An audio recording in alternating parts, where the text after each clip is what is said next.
lá no primeiro livro dos Reis de Israel, capítulo de número 19, que vai falar sobre Jezabel ameaça Elias. Jezabel ameaça Elias. Primeiro livro dos Reis, capítulo 19, versículos do 1 ao 7. E diz a palavra do Senhor: E Acabe fez saber a Jezabel tudo quanto Elias havia feito, e como totalmente matara todos os profetas à espada. Então Jezabel mandou um mensageiro a Elias, a dizer-lhe: Assim me façam os deuses e outro tanto, se de certo amanhã a estas horas não puser a tua vida como a de um deles. O que vendo ele se levantou e para escapar com vida se foi, e veio a Berseba, que é de Judá, e deixou ali o seu moço. E ele se foi ao deserto, caminho de um dia, e veio, e se assentou debaixo de um zimbro, e pediu em seu ânimo a morte, e disse: Já basta, ó Senhor, toma agora minha vida, pois não sou melhor do que meus pais. E deitou-se e dormiu debaixo de um zimbro, e eis que então um anjo o tocou e lhe disse: Levanta-te e come. E olhou, e eis que à sua cabeceira estava um pão cozido sobre as brasas, e uma botija de água, e comeu, e bebeu, e tornou a deitar-se. E o anjo do Senhor tornou segunda vez, e o tocou, e disse: Levanta-te e come, porque muito comprido te será o caminho. Amém, glória a Deus. Essa é uma passagem que no meio cristão é muito conhecida, porque fala do contexto em que o reino do norte, Israel, Samaria, estava mergulhado na idolatria a outros deuses. Os reis de lá, Acabe e a sua esposa Jezabel, implantaram divindades pagãs no meio do povo de Deus. E o povo mergulhou de cabeça nessas divindades. Jezabel, ela foi mais proativa nessa questão de implantar os outros deuses. E Acabe, o rei, ele até tinha autoridade para parar com aquilo, mas ele resolveu se omitir. Sabe aquela pessoa que você tenta alertar: olha só, isso tá errado, hein? E a pessoa prefere fazer vista grossa, ouvido de mercador? Então, Acabe era esse tipo de pessoa. Elias até alertava: Rei Acabe, cesse com essa idolatria. Você tem autoridade para poder parar com isso. Mas infelizmente Acabe, ele não quis. Ele preferiu seguir os gostos e costumes da esposa estrangeira dele. Para quem não sabe, Jezabel, ela era estrangeira. Ela era uma fenícia ou sidônia. Ambos os termos equivalem. E por Acabe ele ter se casado com essa mulher estrangeira e idólatra, ela implantou os seus deuses pagãos em Israel. E isso acabou desagradando muito a Deus. Até que Elias chegou e falou: pela minha palavra, eu digo que não vai mais chover. E de fato, não choveu por 3 anos e meio. Tudo isso aconteceu com permissão de Deus. E chegou no momento em que Elias faz um desafio para o rei Acabe. Esse desafio consiste em eles subirem ao Monte Carmelo e lá eles sacrificarem para verem quem é o verdadeiro Deus. Acabe chamou os profetas de Baal e de Aserá, e você pode contar mais de 400 pessoas desses profetas de Baal e de Aserá, juntando tudo. E Elias foi como o único representante de Deus ali. E o desafio era o seguinte: eles tinham que sacrificar um animal no altar. O Deus que respondesse com fogo do céu, esse sim era considerado o verdadeiro Deus. E os profetas de Baal e de Aserá, eles começaram a clamar o dia inteiro. Começaram a se cortar, chamando, mas nada aconteceu. Elias até mesmo zomba. Ei, gritem mais alto.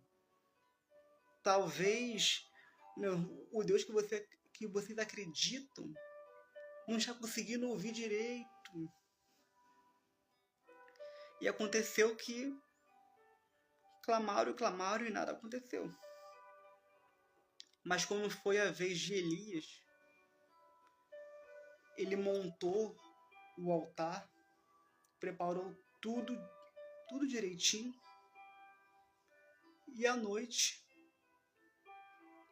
ou até melhor dizendo, ali pertinho do fim da tarde, Elias clamou a Deus e o Deus de Israel respondeu com fogo do céu que consumiu o holocausto.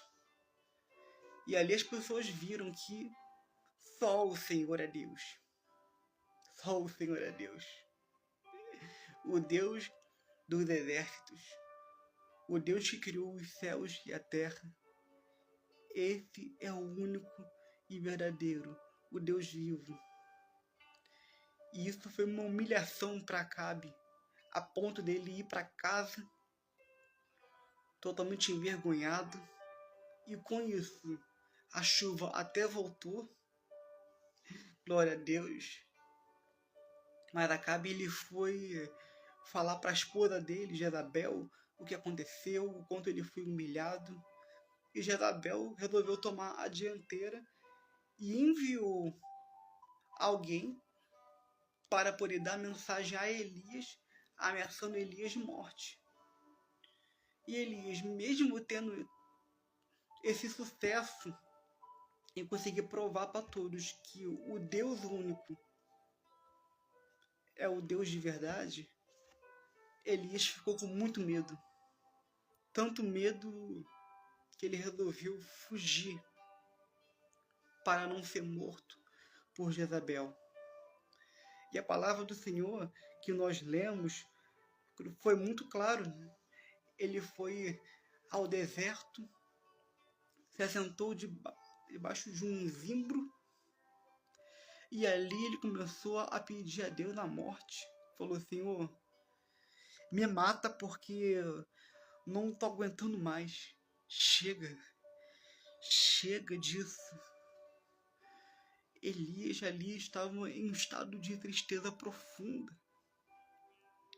Até que o próprio Deus enviou um anjo para poder alimentar Elias com pão.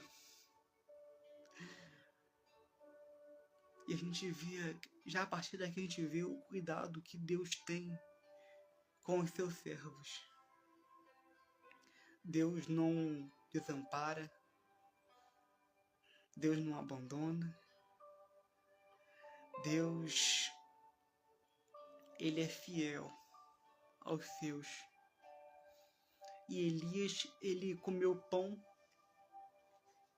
começou a ficar cheio de energia por um tempo, e depois ele acabou enfraquecendo de novo. Então Deus manda outro anjo, ou até mesmo manda um anjo a segunda vez até Elias, para que pudesse entregar mais pão para Elias, para ele poder continuar.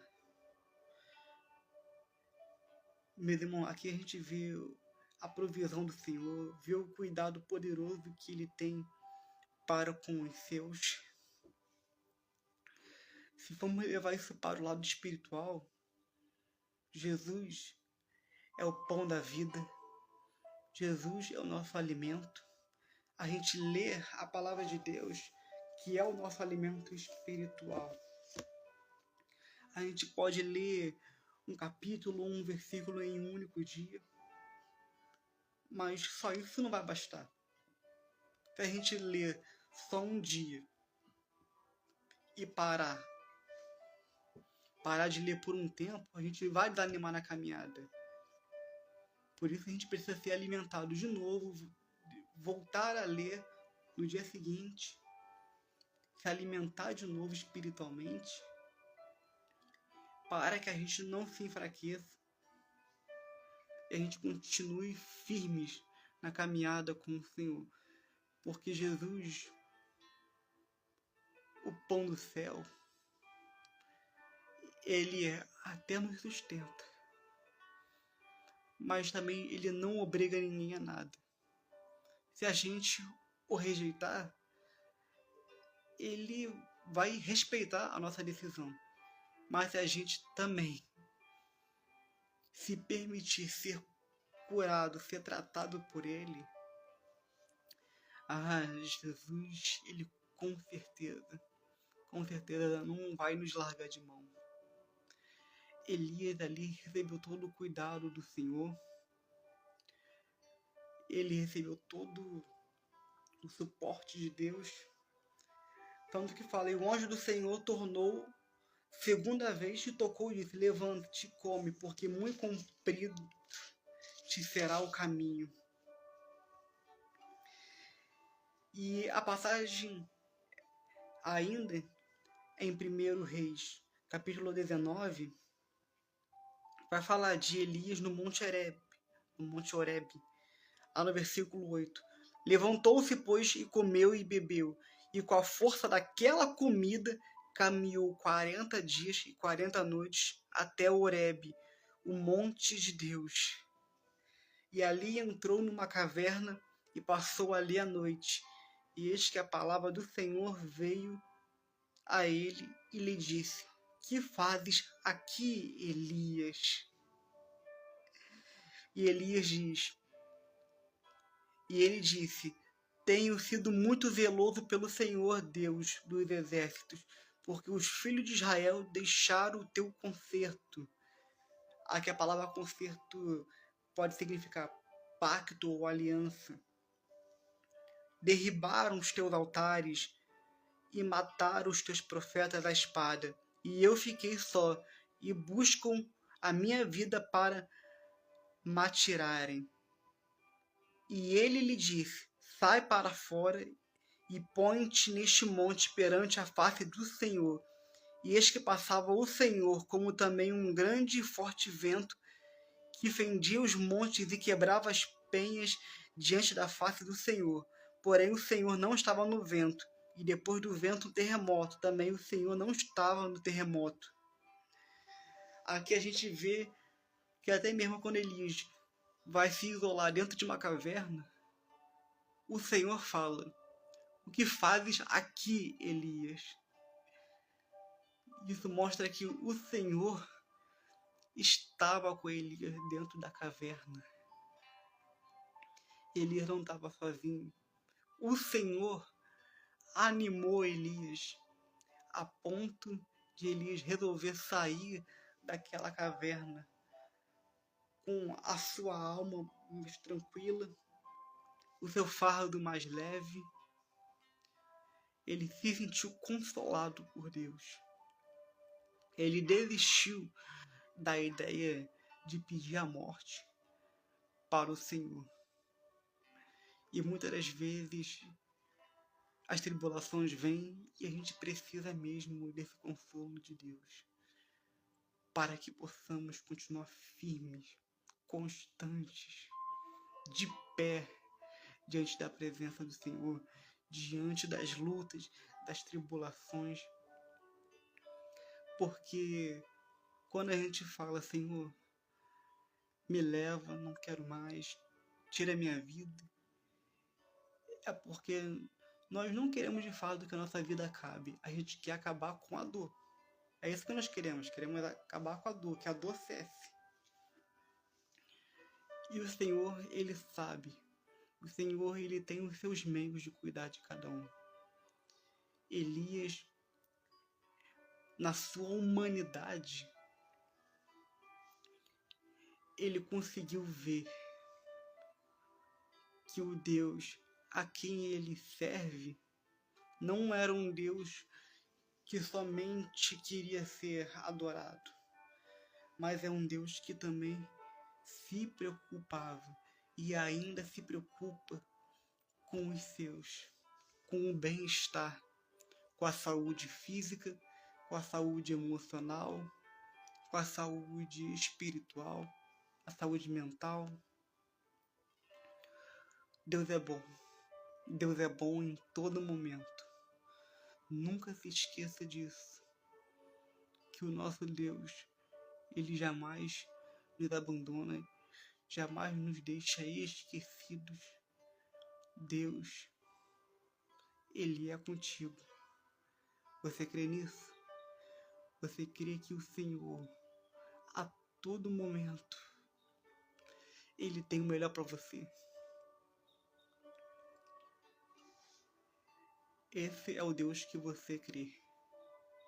É o Deus que eu creio. Que na nossa fraqueza o poder dele se aperfeiçoa. Porque a graça dele, ou seja, o favor imerecido que recebemos, isso nos basta. O Senhor, Ele é o seu pastor. Você é a ovelha dele e o pastor cuida das ovelhas nos mínimos detalhes, sabendo se atentar para o que a ovelha precisa. Amém? Fique com essa rápida reflexão em nome de Jesus. Espero que essa palavra tenha te edificado para que você possa iniciar bem o seu dia, sabendo que você tem um Deus que cuida de você a todo momento e jamais te abandona. Jesus. Amém? Jesus, Ele é o seu alívio. Jesus é o combustível que você tem para continuar. Se Jesus não estivesse com você, você não teria chegado tão longe. Toda a honra e toda a glória seja dada a Deus. Se você não chutou o balde, é porque o Senhor não desistiu de você. Se você está vivo, é porque você ainda tem um propósito nessa terra. Amém?